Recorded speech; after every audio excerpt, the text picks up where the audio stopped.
Hey, it's Michelle Fox from Michelle Fox Beauty and Boss Babes Online, and I'm coming at you with some more ideas for holiday sales. We still have 2 whole weeks until Christmas, so it is not time to give up. It's time to dig deep.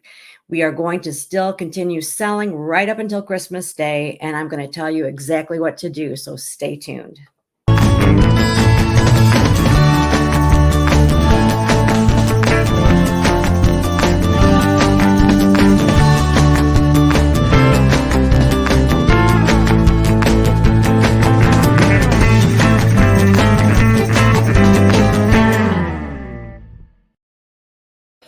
So I always use myself as an example. I am in sales and I had an open house in early to mid November.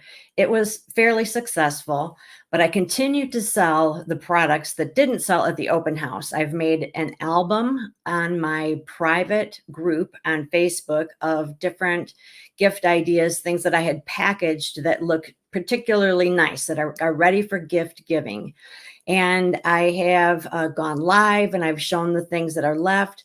I did have Pink Friday. We call it Pink Friday instead of Black Friday, Small Business Saturday, and Cyber Monday specials. I have been in touch with my customers that said they were going to come to the open house that did not come to the open house, but I'm still continuing to sell. And here are some of my ideas. I bought some things that sold really well last year, but did not sell as well yet this year. And so I've been looking at them thinking, okay, how am I going to move them? What else should I do? And I don't always just want to mark things down because it devalues them. It's exactly what you're doing. So something that I came up with was that I always give a free gift with purchase if someone spends $40 or more with me. And typically those cost me anywhere from $1 to $5. Well, the products that I'm talking about that I have extras of are $12 retail, which is $6 my cost. So I thought if someone spends a significant amount with me, $50 to $100, it's not a problem for me to give them a $6 item.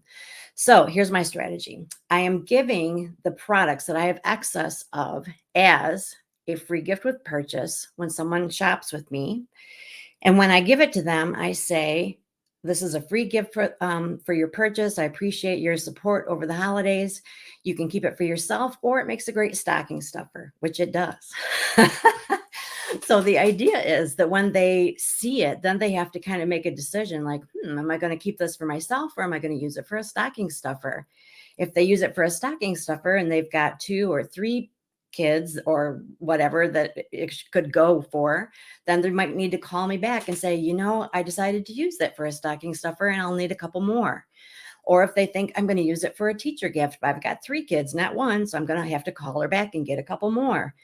And then what I do, this is part 2, I go to the album that I created in my private Facebook group.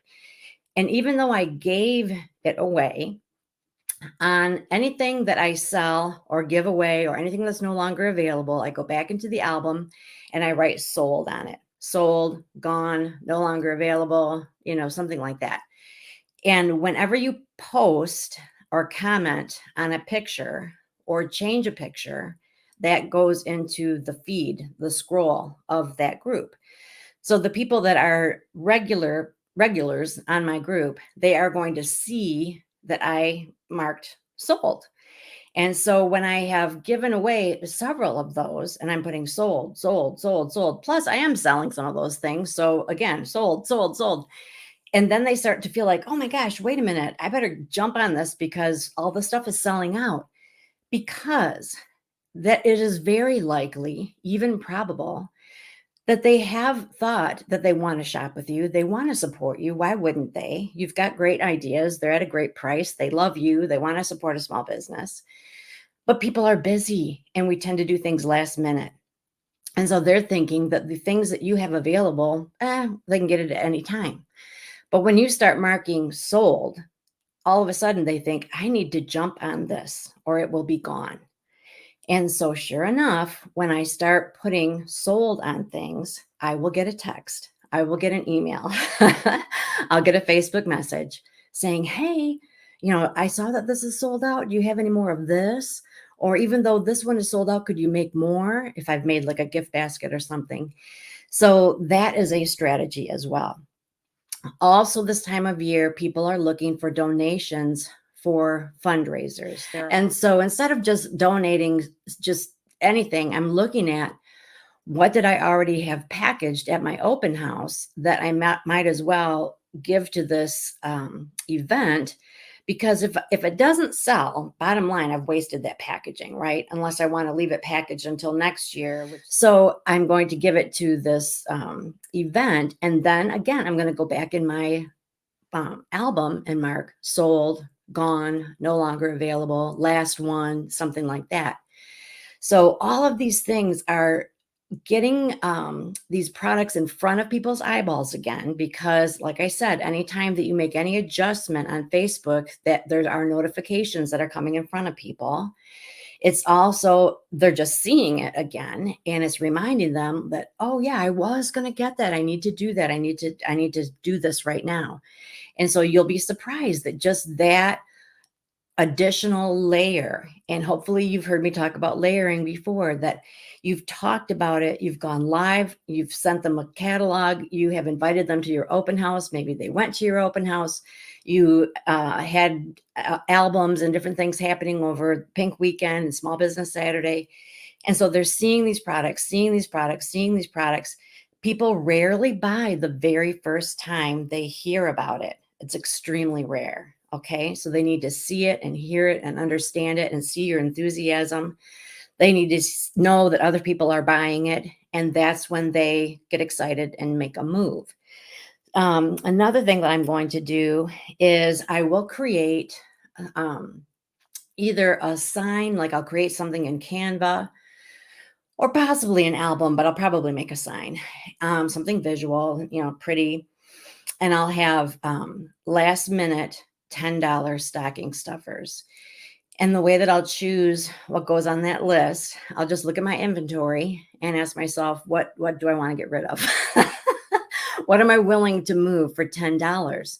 So anything that retails for 10 or 12 or maybe even 14 that I have lots of that I think would make a good stocking stuffer is probably going to go on that list. Something that I have excess of that maybe selling it for $10, I'm just going to break even, but I've had it sitting on my shelf for a year and a half, and I would rather break even than just have it sitting on my shelf until it expires. So I create that list, and then I make a big deal out of it. I'm going to post it. I'll probably go live. I'll talk about it. I might have some kind of event where I show and tell, but I let people know that these items are regularly $10 to $20. And from now until Christmas Eve, while supplies last, they can get them for only $10. By now, they have been out and about looking for stocking stuffers, looking for small gifts, looking for teacher gifts, and seeing that, some of these things are kind of pricey and stockings are kind of big. They take a lot to stuff. So when you find something that is a nice, substantial thing that you could put in a stocking and it's $10, that's a good thing. That's a good deal. And so now they're thinking, oh my gosh, yeah. That's exactly what I need. I need one more stocking stuffer. I will get that, $10, no problem. I'll take 3 of them. So you are just putting it in front of people. Again, do not think that you've done that too many times. There is no such thing as putting it in front of them too many times. I present it more like this is an opportunity. Hey, don't forget, quantities limited, going fast, just like they do at other stores. Think of how the commercials are changing the closer we get to Christmas. It's more of this kind of frenetic, almost like extended hours, trying to help you finish up that shopping, last minute blowout sale, those kinds of things. And people are like, yes, I've got to get this done. Thank you for helping me. So you want to tap into that vibe rather than, please buy my stuff. Please buy my stuff. There's a difference. You're saying, I want to help you. I'm working hard. I'm staying late. I'm slashing prices to make it easy for you. So you are their advocate. You are their holiday shopping advocate, their little elf, their holiday elf. And when you come across that way, they feel better about shopping with you in the sense that it's like a partnership almost, like, okay, oh, phew, she's here to help me. She's got my back. And like I said, bottom line, people want to help people. They want to help people they know, like, and trust. Your customers want to support you. They just don't always know how they can do that. Sometimes the products maybe that they've seen are out of their price range, or they just don't need that particular thing. So when you can actually specify something and it resonates with them, that's going to help them figure out how they can play a role in your holiday sales. So give that a try, and let me know in the comments how that works. And if you have any other ideas, please share that with us because we're all learning together. All righty. See you next time.